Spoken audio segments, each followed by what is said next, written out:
Hello, everybody, and happy Wednesday to you. It is also August. Happy August the 6th to you. We're August. It's going to be almost the end of summertime pretty soon. And man, we are fully going to be in fall. And man, didn't see that coming. Well, I guess I should have because it's just how the calendar works, but really kind of happened a lot faster to me this year. So early August, and I'm seeing some number one, some new data that's come in. I want to talk to you about some thoughts I have about what to do with that information. I'm seeing a lot of news stories that I think need to be explained, or the topics need to be explained better, or given more context, more in the context of what it means here in Virginia Beach. And I say here in Virginia Beach. Virginia Beach is, I'd say, the kind of the leader in the clubhouse when it comes to cities that are most discussed, but we're talking Virginia Beach through Chesapeake, Norfolk, up, that's in the south side, up through Williamsburg, Towano. I spend time through the entire Hampton Roads area and looking at the market in these cities. And that includes Newport News, Hampton, and all that. So number one, hey, Derek, good to see you. Yeah. Watching from Hampton. Thanks, Derek. Good to talk to you.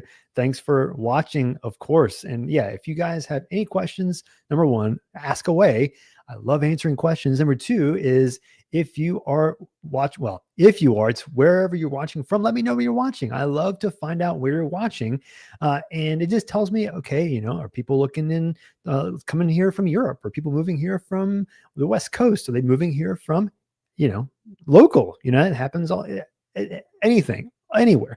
I help people literally all over the world at this point, and it's really exciting to see how many people decide to make Virginia Beach through Williamsburg, the Hampton Roads area, their home. And whether it be because they have to, sometimes the reality is that they have to, or because they choose to, because I think it's a great place to live. But again, like you know about me, is if you've watched me for any length of time, you know that I am desperately trying to give you a balanced perspective and not to give you a rose-colored glasses viewpoint of what it's like to live here, because there are a lot of issues, or I'd say things that if you don't know what the area is like, it might be either surprising or might mean that you might not like it here. And that's okay. I just want to tell you what's going on here, and then you can decide, or I can help you decide for yourself, So there are some things I want to talk about market wise. I think that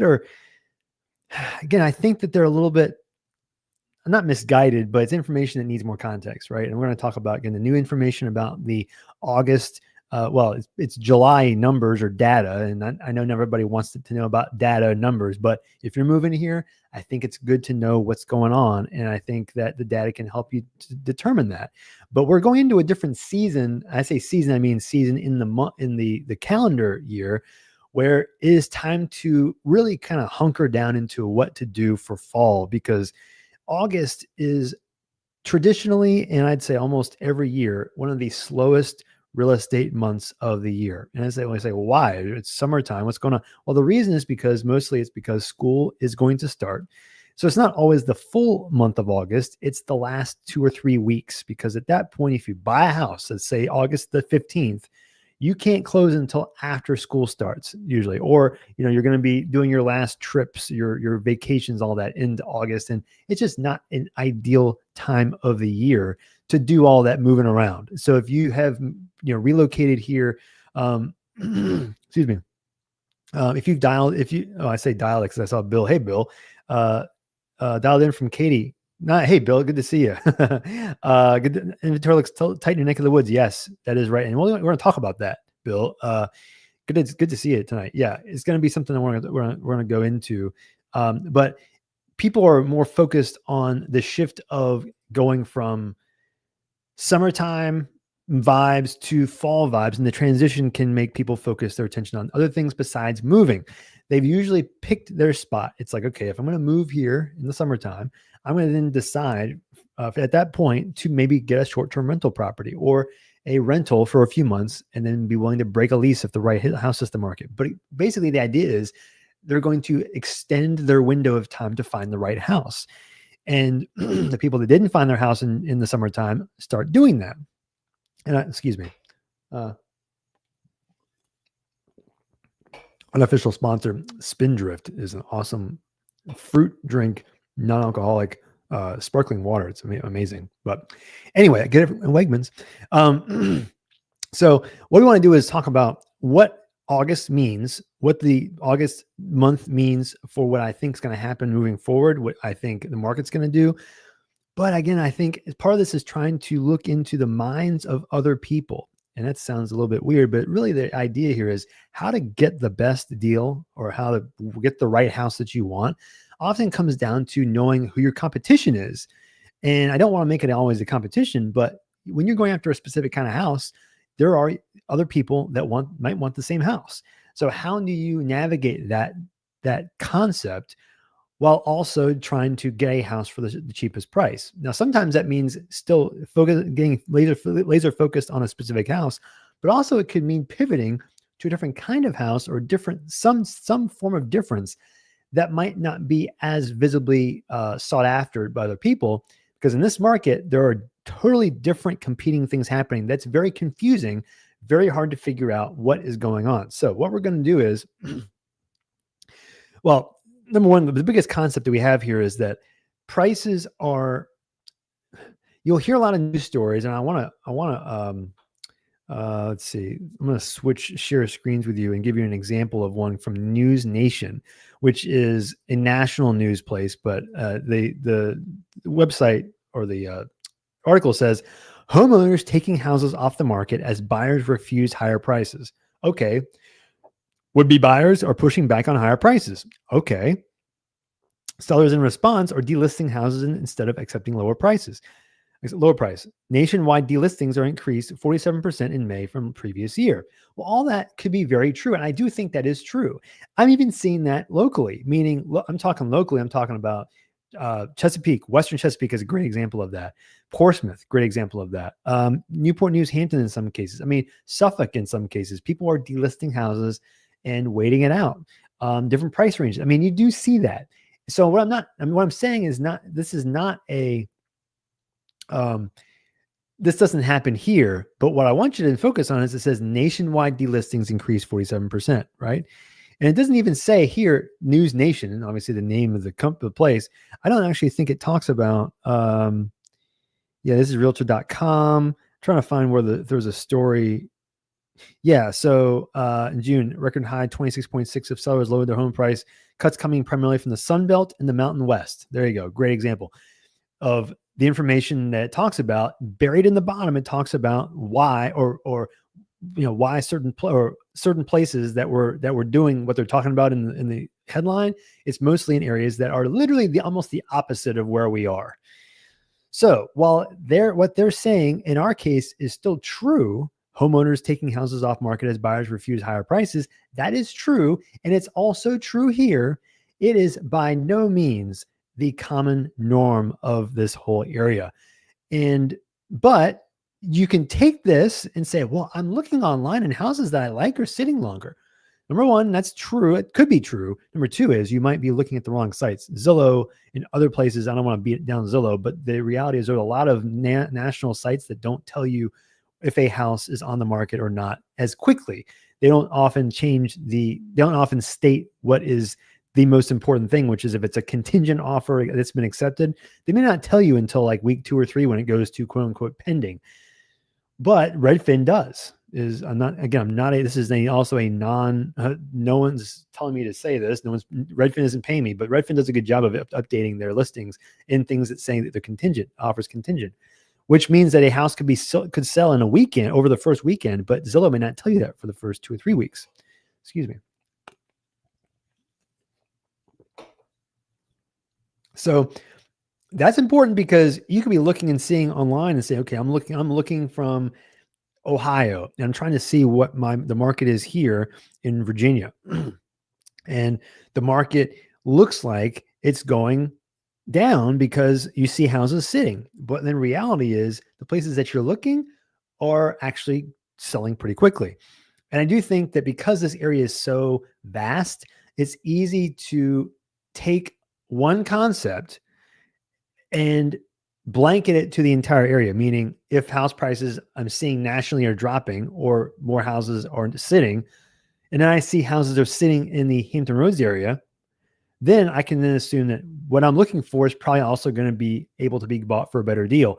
The one thing that happens though when people are looking in this area is they often end up searching and looking for the same things.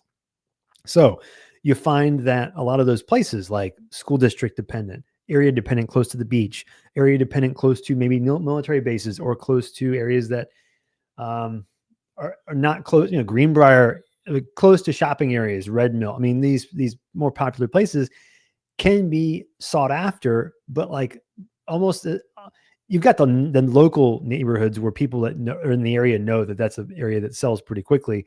But if you're coming from a different part of the country, you don't know. All you're seeing is the information you have, and then you attach that to a house. And you're like, well, this must be a good time to get that house. And then you're shocked when you like want the house and it has 4 offers on it. It's like, well, I thought, like, how do I balance these two things? And so what happens here meaning, I guess you can stop. There we go. What happens here is that these two competing factors are true. You are going to see houses that will sit. And I've seen recently, and I'm saying the last 2 or 3 weeks, where houses are dropping by 5. I haven't seen 10% yet. But it's 5 to 7, more, I think, if not more than that. Yeah, if not more than that. In my own experiences with houses in competitive price ranges that are sitting, and you can get those cheaper prices. Now, hey, John, looked at the Wilmington, North Carolina lately. A lot of houses have reduced prices. Don't know about the Virginia Beach area. Yeah, I mean, it is happening, right? But so what was I talking about? Sorry, I keep commenting. I love the comments. I love the talking, and I want to make sure and follow up with you every time you make a comment. So please, by all means, I love it. So I'm seeing prices drop, or we can get a better deal on a house. On the flip side, right after times where I'm seeing houses, we've been able to get deals on houses that we can get prices discounted, and houses that have only been sitting for a couple of weeks, 2 or 3 weeks, right? I can have seen that, but at the same time, there are even 2 recently where we've gotten, I think, 5 or 6 offers on 2 houses, and we got both offers accepted, but they were 5 or 6 offer houses. And it's like, well, wow. I mean, these aren't that far apart from each other location wise. What's going on? There's some minuscule factors involved, but my point is the fact that if you see a house that's been sitting, chances are a decent chance that the person that's selling that house might be looking at the same articles or same narratives that you might be looking at, which can be great for a buyer to get that house. The problem is that when you say a house that's been sitting, chances are it is still for a reason, not like oh my gosh, this house is amazing and also priced low. Why is it sitting? Those houses sell quickly. But if it's been sitting, there might be a reason why. And a lot of times it's because the house condition is not the way it is. People that are more particular in a market will be like, hey, I want the area, I want the size, I want the floor plan, and I want the condition, right? I don't want to do any work to it unless I have to. And if I'm going to move, I want it the way I want it. Well, one of the first things that gets affected is like, well, I don't want to paint. I don't want to do all these other things. Well, there are plenty of houses that are sitting because they don't show very well. Might be a great house. It might just require taking a couple days, paying a guy to paint. I'm not diminishing the cost of painting or all that, but there are things that you can do to spruce a house up that people just aren't able to do, don't want to do, whatever. And you can take advantage of a situation, not advantage of somebody, but like capitalize on a situation and get a house cheaper. Now, those two things are simultaneous. Those two things are happening. So if you are looking now, I'm excited for a buyer now, not because I think prices, like I mentioned in the topic of, okay, our price is going to go up. And let me show you before I keep going. I'm going to show you what the new data is. I told you I was going to give you more data. It's like, Sam, where's the data? I'll show you the data. So sharing my screen, excuse me, I got something in my eye. So here we go. Median sales prices. Whew. We are kind of hitting the top of where I think we're going to end up for the most part in 2025, which is in that 485 range, median sales price. You can remember median sales price. And a lot of times you'll find that the houses median sales prices drop in the fall. Like I've said this before, there's like 2024 peaked in May and it dropped continuously till September, and it bumped and down in December. Lowest point was January. That is not it peaked even in this case, November. That's kind of an anomaly. Even 2022 peaked in May. There's a bump, dropped in August, boom, dropped down to February. There's February and January. You'll see that progressive drop for these next 6 months or so. So, okay. So we're entering that time where that drop happens. Well, does that mean that a specific house will drop 10% of its value? No. Every house has its own value still, and it doesn't change that much. Now, you could see a house sell in different price ranges, or I'm sorry, you could see a $600,000 house sell in April for $600,000, but might only sell for $575 in September. But what often happens, and that's why I do think median sales price can be a little bit misleading, is that you will find that there are more houses in different styles and sizes and configurations and locations that sell more in different times of the year. So there are less, for example, houses that have 4 or 5 plus bedrooms that sell in August, September, October, November, December. Why? Well, good reason is if there's a 5-bedroom house, most likely it's because there are more than 2 people that live there oftentimes, and that situation often leads to people that have kids, and people that have kids usually don't want to move during the school year. Now, some people have to, but my point is to say that again, it's proportionate, right? And so you'll find that a lot of times you'll find houses that don't have that extra set of bedrooms that facilitate more kids that sell in different times of the year, September, October, November, because they aren't as dictated by the time of year. Well, what happens? Those styles are often smaller. 2 bedrooms, 3 bedrooms. And what happens? Those prices are lower. So your median sales price could drop just because the numbers of houses that are in different styles and sizes change over the course of a year. Does that make sense? So we're entering that time of year where that is going to be more common, where the smaller houses, I'd say, kind of take more precedence. It is not to say you can't get a 4 or 5 bedroom house, a great one, in the fall. This is a time to do that specific thing because there are less people that want to move in that time period between now and December, January. This is the classic time to find the right house. We got our house in right before November, right before Thanksgiving in November. We made sure that we were willing to move at the time that was most advantageous for the right house to hit. And that's when it happened. So even for us, and we have a house that is in that kind of 4-bedroom range. And I think that is the, hey, it wouldn't necessarily make you think that it would sell, or a house like what we wanted would sell in November, but there we were.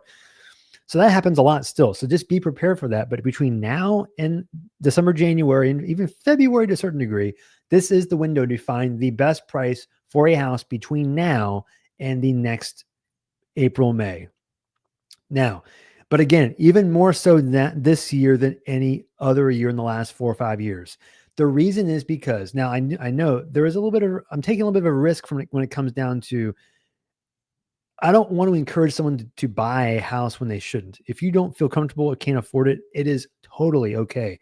I come from in that case, Dave Ramsey mindset, where it's if you can't afford to buy a specific kind of house, don't do it. It is a quote unquote personal decision as far as like an affordability perspective. But if you are looking and you want to buy, this is the window. And not just the window seasonally, but this is the window interest rate wise. And not because I don't think rates are too high right now, because I do think they're relatively high. You're still seeing them bounce around the 7, 6.75 in that range. But what can happen? A couple different things. There's a pretty good potential. I'm feeling that this might happen where the rates might drop in the next few months. I don't have any specific guarantee I'm not going to guarantee that. I've been wrong so many times. And I think a lot of people that don't admit that, I think, are fooling themselves. I think that as soon as someone's super confident about the market doing X, you can do your best, right? But here is my educated guess.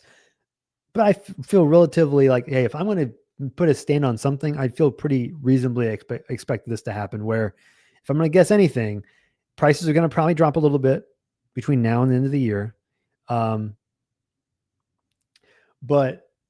that leads to two things. There is a little bit of a risk of the potential for rates to go down. If that happens and not enough people list their houses because they then feel good enough to then sell their low interest rate to buy something else. If that doesn't happen, meaning if there aren't enough people to do that, that means that supply will still be low as demand increases more. And I'm going to show you something that talks about current data, meaning we've got, what are we talking about? Let's see, supply of inventory. This is the current supply of inventory in Virginia Beach right now, 1.5 months of supply, meaning is what you see right here. Supply of inventory is the number of months or weeks it would take to sell through the inventory at the sales rate. So it would take 1.5 months to sell all the houses on the market. The National Association of Realtors, which again, they always write no, but I think that from my experience from actually being an agent back, I started in 2006 back here let's zoom in on this chart. I started as an agent in June. Where did I start? I started in March of 2026. So right, you don't care about this, do you? Yeah, right there I was, right there. I started right there. Well, inventory was increasing, right? And I remember in this range, 12, 13, 14, 15, I remember the feel of the market then was, if you found a house that was going to go quickly, you could still possibly get closing cost assistance in that scenario, meaning there weren't enough people to satisfy the supply. Down here, since 2020, you're seeing historically low inventory, and 1.5 is nothing, guys. So while you're seeing houses sit, there are not enough inventory houses on the market right now. We're talking in Virginia Beach, using that as an example, to satisfy demand over a longer period of time. So so in this circumstance, that's one good reason as to why houses that are in demand are still getting multiple 4, 5, 6 offers because of that. It's because people are waiting for the one house, and that's the one house like it. So the high offer amounts are still happening. This is the reason why, and it's going to take a while for that. How do I get back to? Well, can I go back like that? Can I reset? Nope. All right. Nope. I'm doing the wrong thing. Sorry, guys. All right. Well, yeah, it didn't help at all, did it? Okay, I'm going to zoom back out because this is making it worse. So, there we go. So, what was I saying? Oh, so sorry, I saw your comments. Got it. I'm going to follow up with you guys both here in a second. Where's that? Okay. So there we go. Okay. So as prices were going up back or down, back in like 2012, 13, 14, 15, or even they were kind of sagging. That was still a pretty healthy amount of houses on the market, but I was still seeing the best houses sell with closing cost assistance. But, and I wouldn't say sagging, I would say just slightly, it was a slight increase. But in this case, we've got less than 50% of the amount of inventory on the market right now. So let's just pretend that interest rates are going to drop. I don't know how much it's going to take. Let's just say they drop 0.5%, or let's say 1%. I don't know, in that range. Well, let's say a par becomes 6%. Well, people that bought at 3%, that's still a big gap. We don't know for sure if people are going to sell and then buy into a 6% house, which means that there's no guarantee that there will be enough supply to satisfy the new demand based on people that are actively looking at the time that rates drop. And when rates drop, there will be a reaction. That happens a lot, is when you see you see rates drop, that immediate change makes people feel like, okay, if I was on the fence, that can trigger it. That can add more buyers to the market right away.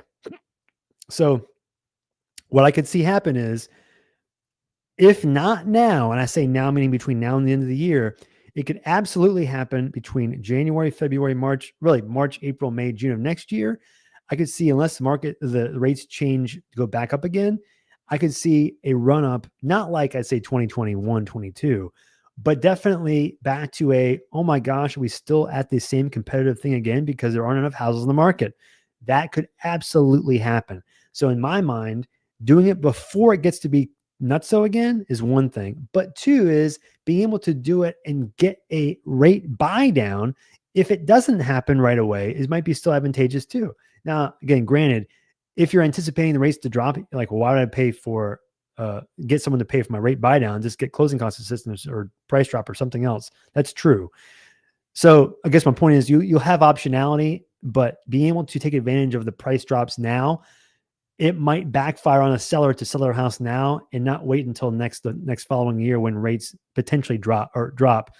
And I do think there's a good chance of that happening. So I guess my point is, all this is to say, to put a bow on this topic, is that I do think that there's a good chance rates drop. And I don't think the drop is going to be significant enough to be a gap small enough, a delta small enough to justify all the 3% interest rate purchasers selling and then buying in the 6s or whatever, right? So I think there could be another bounce, and getting it before the recognized bounce as you go into the competitive time of year is helpful. And another thing too is, this is an interesting thing too. I'm going to go back to the chart that I didn't do a good job of keeping you on before, but this, I'm going to show you something that talks about, I might go back to the median sales price. Yeah, let's do median sales price. And I'm going to show you a median sales price chart. The one I showed you before. I'm going to show it to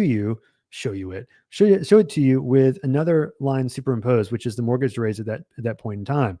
So if you see here, 2010, 2012, 2014, you see prices. Well, first of all, rates were at 6, then 5. We were sitting in the 4s and 3s for years, guys. And look at how slow prices, like between 2011, 12, 13, 14, prices were still generally either down or stagnant, and rates were still dropping into the 3s. So my point, I guess, is to say that the market didn't react fast when that happened, but eventually, as soon as it did, now again, I understand there are other factors involved here, but as soon as it did, it went boom.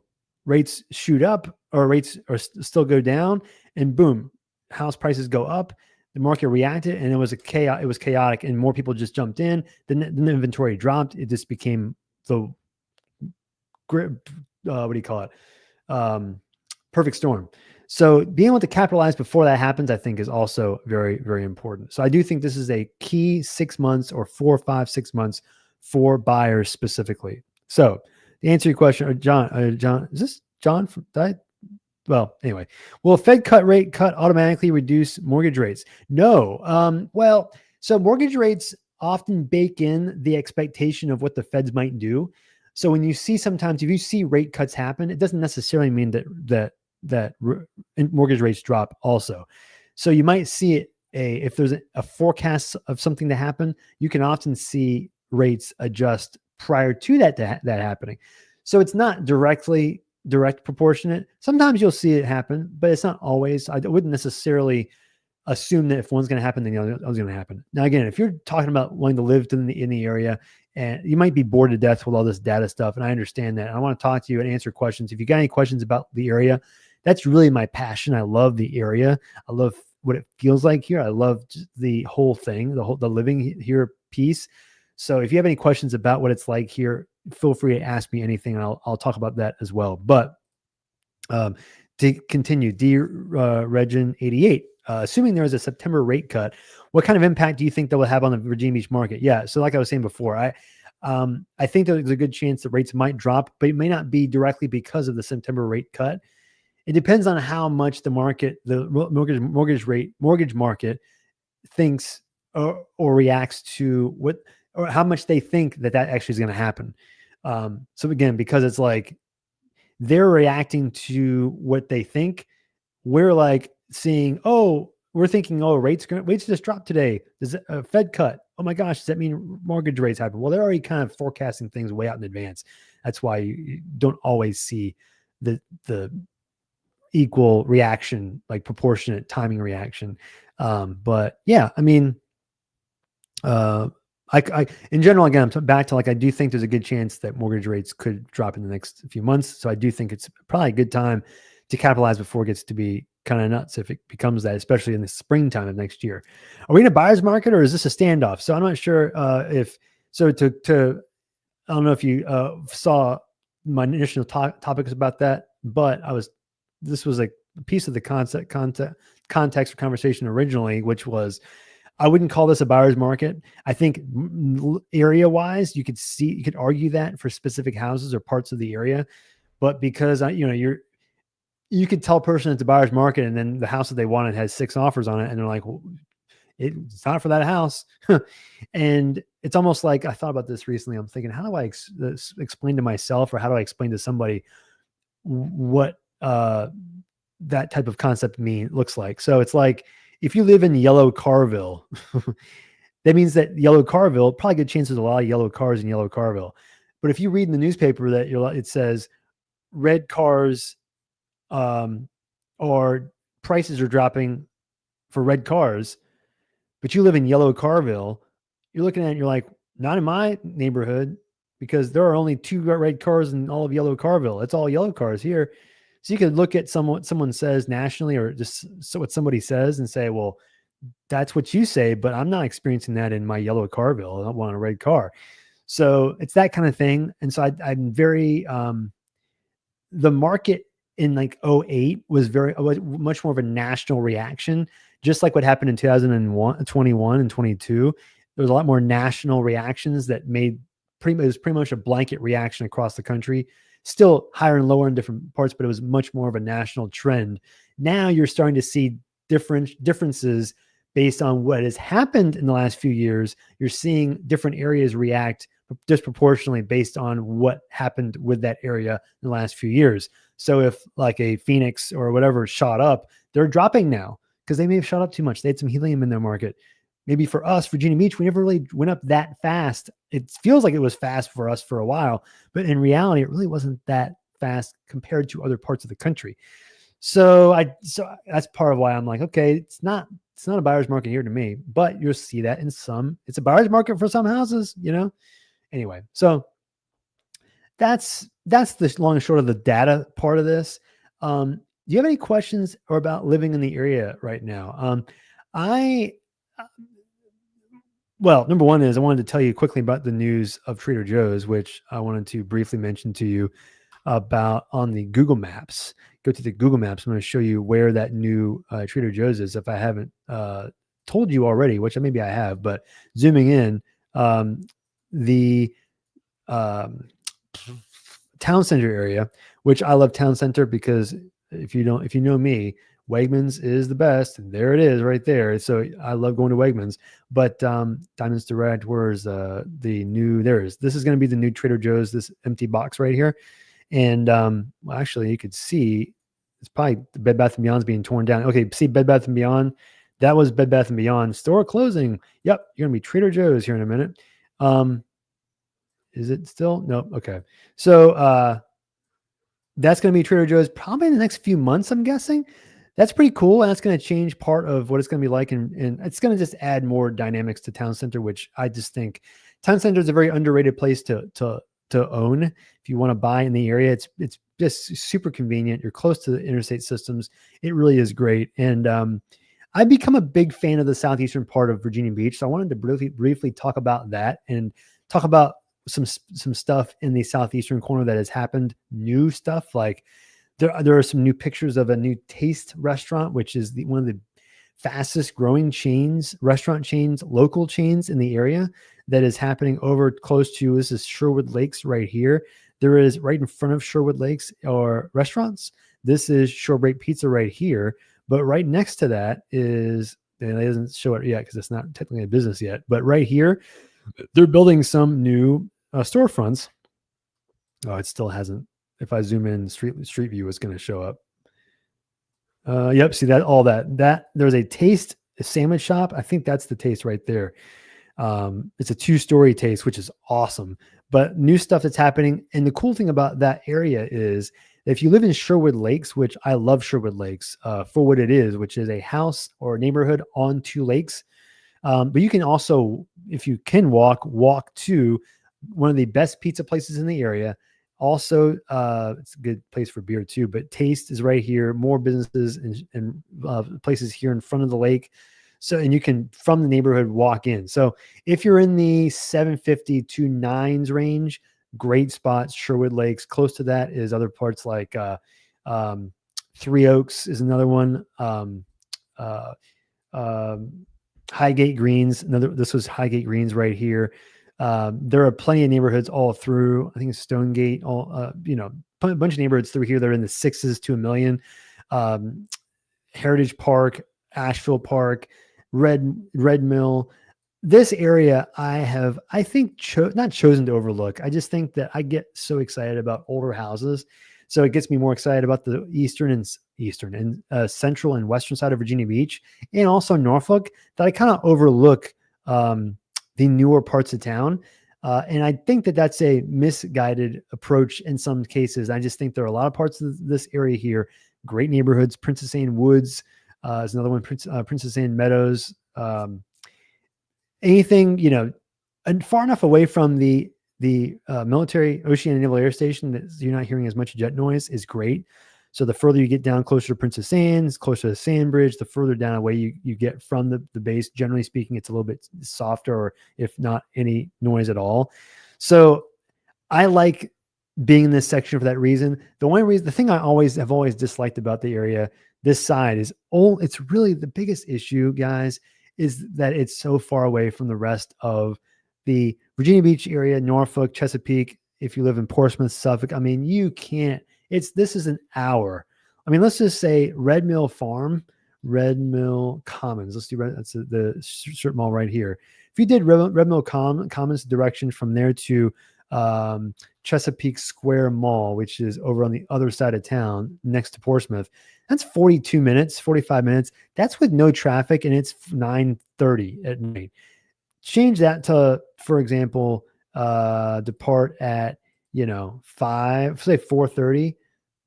Now we're talking 40 minutes to an hour and 15 to an hour and 25, guys. Now you can do the new express lanes, which I'm excited about. I love seeing that because it can make things go a lot faster. But if you don't use that, I mean, hour plus is not unheard of to get across town like that. And so just imagine that on a lesser scale in places like the western portion of Virginia Beach, or if you're in the neighborhood, yes, it says, 18 to 40 minutes. It's 20 minutes on a good day, So I think we're talking 30 minutes usually to get from just the one side of Virginia Beach to the other. And you're not even in the rest of, like, if you're in the neighborhood somewhere, that's 20 to 45 in the middle of Asheville Park, for example. It's over right next to Asheville Park. Whereas, it's in Ligamore. Yeah, I have friends that live in Ligamore. It's going to take us 25 minutes at least if we start over on this side. I mean, that's just the way it is, guys. It's what it is in the south part of Virginia Beach. Now, granted, gosh, if you live in Newport News and Hampton, it could be an hour and a half to get from Newport News through the tunnel all the way down to the southeastern corner. But it's a great part of town. Heron Ridge is another good neighborhood down there. Even Sandbridge, all the area down there, Pungo. So you take the positives and negatives, and drawbacks positives can also be school districts. Also, drawbacks can be some flooding issues, especially closer to Sandbridge and and Pungo. But anyways, Sam, hey Sam, as a renter, I think I'm about 5 years away from being priced out of the city, and I make roughly $75,000 a year with no debt. Yeah, I mean, if I'm just ballparking that, a lot of times, and this is a general number, please talk to a mortgage loan officer. But for context, for conversation purposes, they'll probably qualify you as for up to $3,700 a year or $37,000 a year ish for a mortgage ish. And again, I strongly emphasize the ish because it's not an absolute thing. But if that's the case, $3,000 a month is in that range, which means you can probably get, right now we're talking about, let's just say $800 a month for $100,000. So you're talking close to 400,000 in that range. 400 is the new 350 or 325. That is kind of that's the meaty part of the, getting a house is like, hey, do I like the area? Do I like the size? Do I like the condition? That's the range where I think people often set I don't want to go over 4, under 4. 4 is like a max. I don't want to go over 4. That is a very distinct number. So I I I'm always a big fan of, not just because I say, oh, I'm not a caution to the wind kind of a guy per se, but if you definitely are, hey, I want to get a good house and I want to beat someone if it's a competitive house, really make sure you look just over very important thresholds: 400, 410, 425, 450.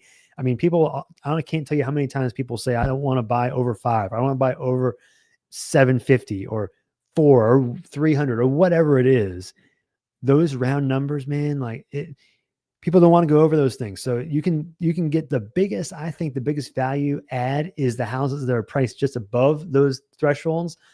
You can get more value for that because not as many people are going to be looking in that range. So you can just get just that much better of a house for not much more money, in my experience, in my opinion. So, but yeah, to be honest, I mean, if you keep the $75,000 a year, yeah, I think in 5 years, I mean, I think 5 years, even if we just said 3% a year, 3% a year is 4, 8, 12.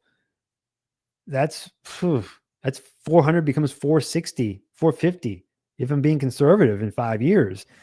So, and that's, yeah, I think that's accurate. I think the 350 house becomes 400.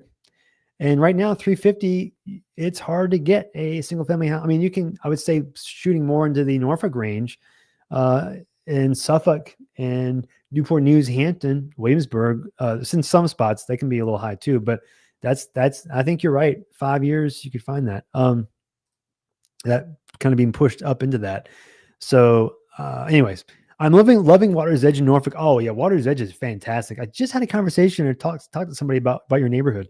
Love Water's Edge. It's pretty quiet in my opinion. Oh my goodness. So for people who don't know where Water's Edge is, oh man.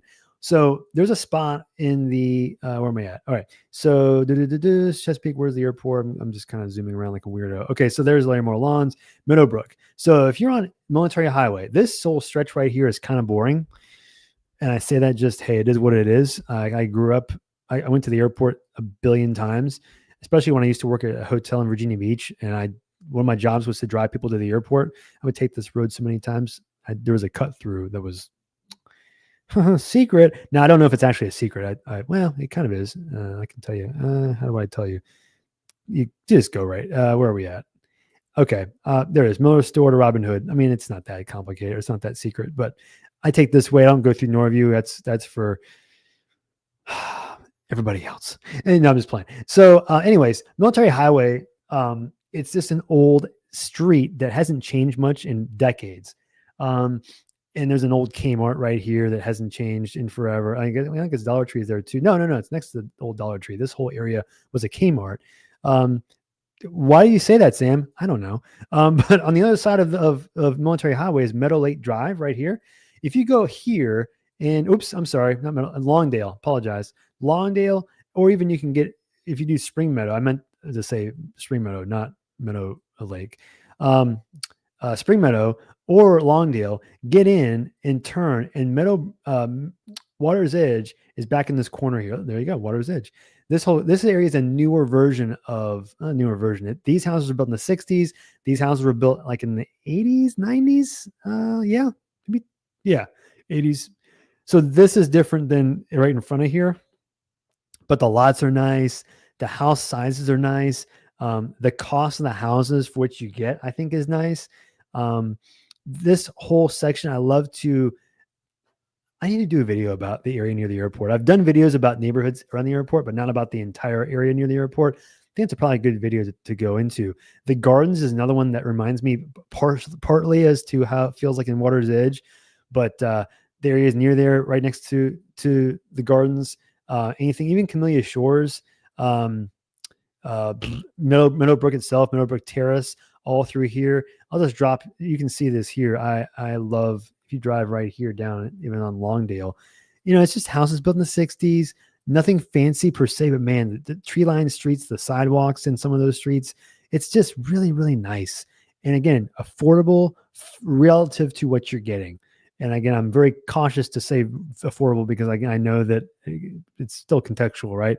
500s, you'll still see some in the 475 range.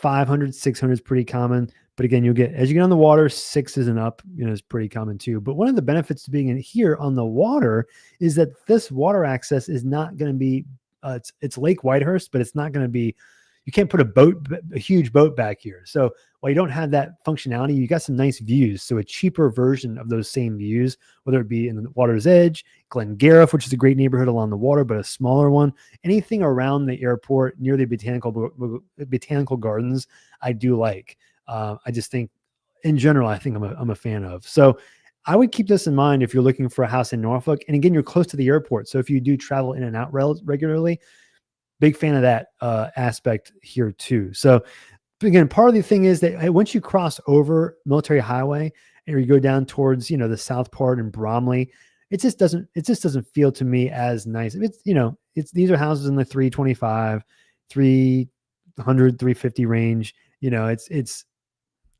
They are what they are again, but you're not going to see the same style or the same size lot, the same construction style as you'll find in other parts like Water's Edge and Meadowbrook Forest, Meadowbrook itself. So all from over here over, it just feels different than here east, anywhere near the water. So I'm interested in this area. I've always been, I think, but anyway. Stop that. All right. You saw that enough. I'm sure you're getting bored with me sharing screens. Good to know. Monthly rent for a good spot is about $1,600 for a 1-bedroom. Yeah. Mortgage sounds more reasonable, longer term for sure. Yeah. I actually talked to someone I know that's moving here from Los Angeles. And yeah, we had the same conversation about, okay, how to get here and then figure it out from there. Yeah. I mean, 1-bedrooms, that sounds about right. And long gone are the days of finding a 1-bedroom in a spot that people are in demand for like $1,000, $1,200 a month. It's not there anymore. I think 15, 16 is kind of the going rate, if not more in some cases, especially if you want like a higher end place. But again, I don't work as much in the rental aspect of it, but I try and help people in terms of area, location stuff, if their people are renting here, but that's just not my business from the standpoint of the rental transaction side. But if you have any questions about that too, I know someone that can help you with, I think will help you with that. I think so. I can maybe be able to connect you with someone potentially. So let me know. Hey, Sam. Yeah. Hey, now into week 3 of being here. It's wonderful. Awesome. I love hearing that feedback. That's what I'm talking about. It's great, right? Each city is different. Virginia Beach is different than Norfolk, different than Hampton, different than Newport News and Williamsburg. I love it. Love it. John, I think it pays to have a flexible price range because a better house might show up. Yes, absolutely. I'm seeing a few houses that should be $550, $575, but are being listed for $525 because they know they need to sell it fast, which I understand. I agree with that. But I do think that could backfire in a few months when potentially the market shifts if the rates drop. So that's why this window is so interesting, because window of time is interesting, because it might be time to get a great house in a great neighborhood. There's one in Courthouse Estates in Virginia Beach. Great neighborhood. I used to not like it. And while there are some drawbacks to it, but there are drawbacks again to everything, right? I think nothing's perfect. Some things are, but not a whole lot. But this neighborhood, where hello, zoom out. Where am I at? There we go. Courthouse. There, thank you. This is a courthouse right here. There's a house in here. I think it was Barber Drive that just listed for $525. No, Barber right here. There are reasons why I'm not a fan of the spot itself, but man, that's a great price, even for a dated house over 3,000 square feet. I'm not even telling you that I'm not listing it. I have no, dog in the fight from that perspective. I don't like saying, I shouldn't have said that. I'm sorry, but I'm not motivated. Am I even showing you the map? Goodness. Excuse me. You're like, great, Sam. Where are you talking about? Let me share a screen again. See, this is when I wish I was doing this on a big whiteboard in a big classroom. I'd love that. I pull up there we go. Oh, great. Now you don't know where it is either, do you? Too far in. There we go. So talking about Courthouse Estates, there is the map of the neighborhood right here, off of North Landing. Isn't that southeastern part I was talking to you about? So, what was I saying? So, 525. Again, I'm not listing it. It is what it is. But I'm seeing a few houses that are being priced lower. I think shrewdly to get people to go after it right away. But I do think that there's a chance that money is being left on the table as the market sits in this kind of a perceived stagnant spot. But again, I think it depends on the house. But again, I haven't seen the house in person personally, but I do think that finding a house in this size, 3,000 square footage for 525 is uncommon. So again, I'm not saying it could be another reasons the condition might be not really there, but it's a good price for for that size house. And I feel like that would have been a higher price if it was back in April or May.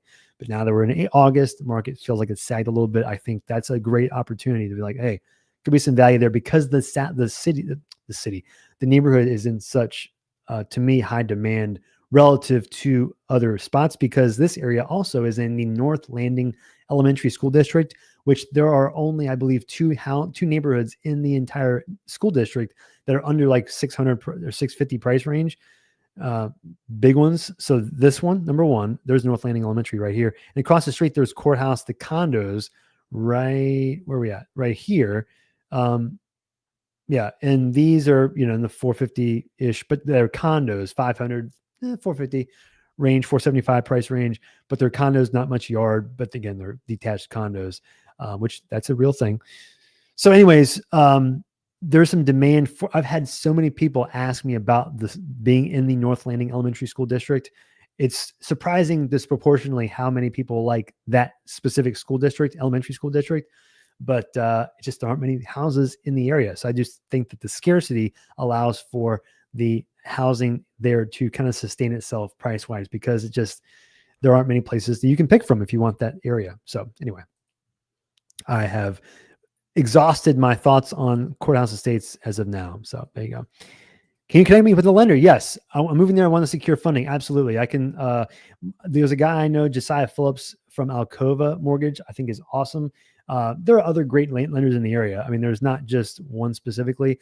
No one's paying me to tell people about them either. That's one thing I really don't like to, I want someone to feel good and comfortable. I just want to tell people about who I've had great experiences with. That's kind of how my mindset is. But yeah, one, I can, here's my email address. Let's see. There is my phone number. Just if you're interested. You can text me. I can text you back. And then here's my email address. Did I spell my own name right? Yeah, I did. Email me there. And there's my website if you so choose or want to peruse. Phone number there. Again, you can call, text me if I either way, but texting, I try and text as much as I can, if at all possible, especially now we're in the August timeframe with which the market or my day-to-day can shift a little bit.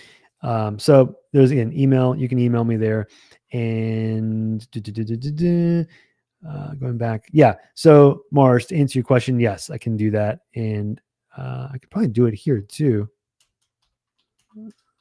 I don't know if I can do it right. Oh yeah. Well, I can send some, I can connect you with some help there for sure. And that local lenders matter, guys.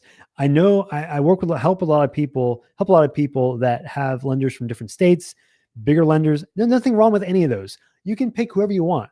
And on one side, it's like, what's the same money? Who cares? I'm just getting money from this person as opposed to this person. The perception of who the lender is can make a huge difference, whether it be the loan officer itself, the lender. It can change the perception of how the offer is received, especially and most especially if there are multiple offers. It can make a huge difference.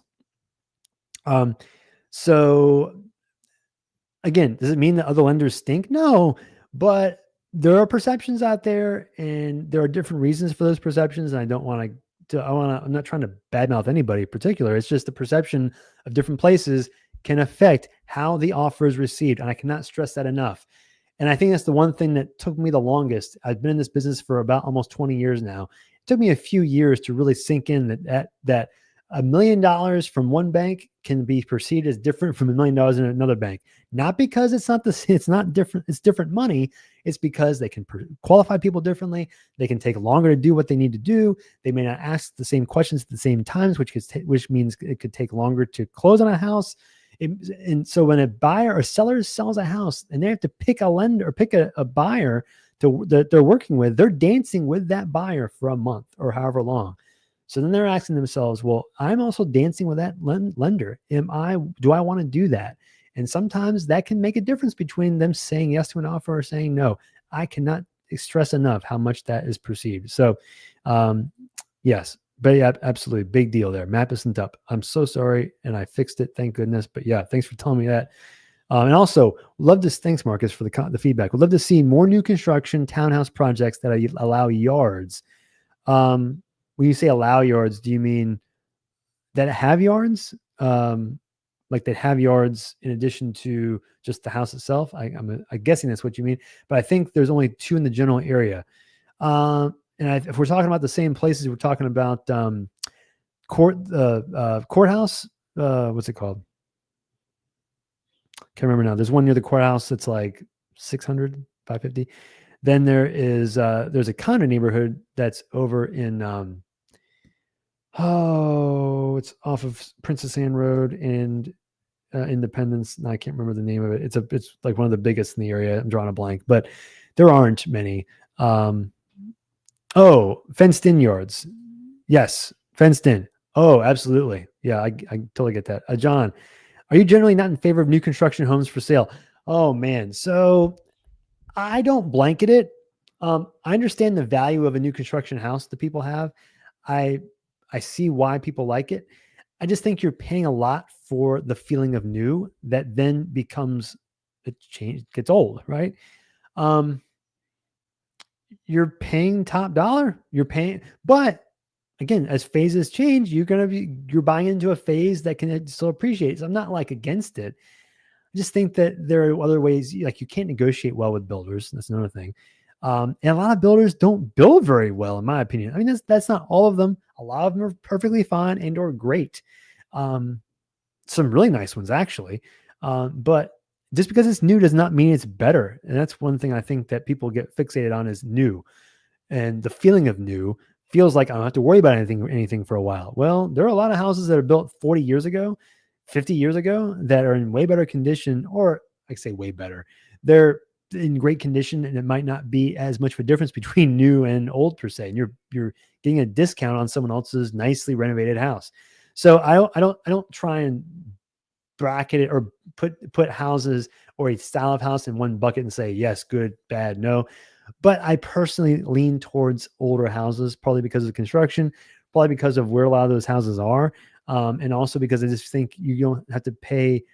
For example, I love Asheville Park because of the house styles that they are and the location, but you're paying 1.2, 1.4 for a house in Asheville Park right now.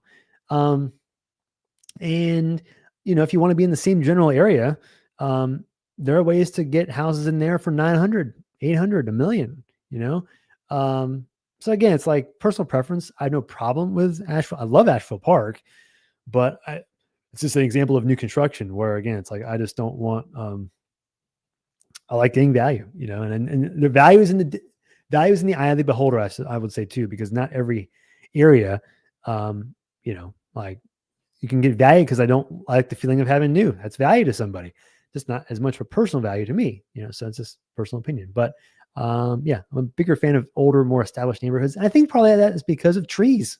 To be honest, a lot of people I talk to love trees, and the newer neighborhoods don't have that. So you can see a difference there. Anyway, so go back. If you have any questions, please let me know. And I got my contact information here. So phone numbers here, 577-8764. You can email me. You can call me. You can, going back. Hey, D, can I call you D? What do you think about the Woodhaven area? Oh, zoned in Tallwood. Well, there's Woodhaven. I'm thinking about there's a neighborhood that's off of it's in Great Neck that's called Woodhurst, but Woodhaven. Woodstock? We're talking about Woodstock? I can't think of what Woodhaven. Are we talking about? Let's see, Woodhaven.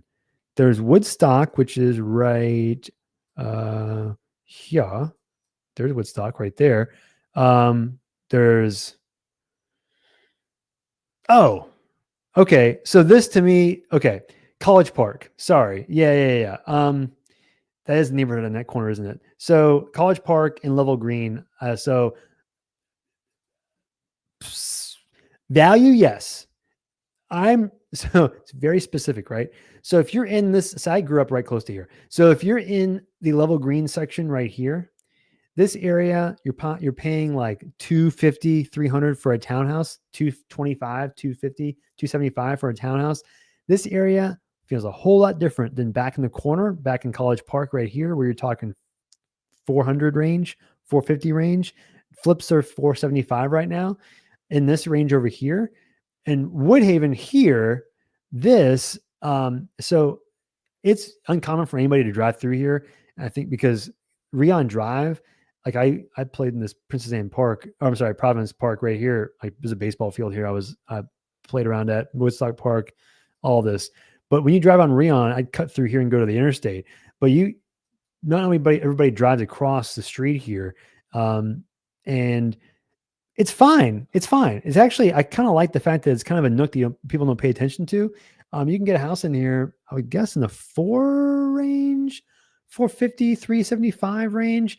Yeah, I think it's fine. I mean, it's fine. But being close to the interstate kind of bothers me. So what I was going to say is I like College Park over here, except for if you're right along the interstate, you can hear it and it's notable. You can hear it. Because it depends on how important that is to you. And you can feel the same thing on this side too. You're close to either Indian River Road or 64. So if that answers your question, there are some newer, there are a few streets in Virginia Beach that have, or many neighborhoods that have newer construction randomly splotched in there. And I believe Beach Walk is one of those. There you go. It's one of those nooks that have that. So you got these older houses. When I grew up, these were kind of the only things that were here. These were built again, like the last few years. That's a classic example of a few of the neighborhoods I'm talking about, where you find like just random nooks that have lots, and this is where builders can build. So that's what they do. So, cool. Yeah. Very nice. Yeah. I mean, again, it's, if you have to commute to other parts of town, I'm a big fan of that. If depends on what price range you're looking at. I'm not assuming that more people in the chat are also looking at the same house, but is it in the 4s range, or, where are we at price range? That could also affect how my opinion is on it. Cause I do think that it can feel a little, it's not a problem, because even especially newer houses, if you find a new house in an older neighborhood, you'll be paying more for that house than almost any other house in the neighborhood. So it'll feel like you're paying too much for the house. What happens though is that other new construction or newer construction is often valued based on, especially the new construction is valued based on other new construction in the not region, but in the area around the neighborhood, because it's hard often to find other comparable sales in the same neighborhood, because there aren't a lot of houses that are new in that neighborhood. So they have to kind of branch out beyond the neighborhood to see what kind of other comparable sales that they have.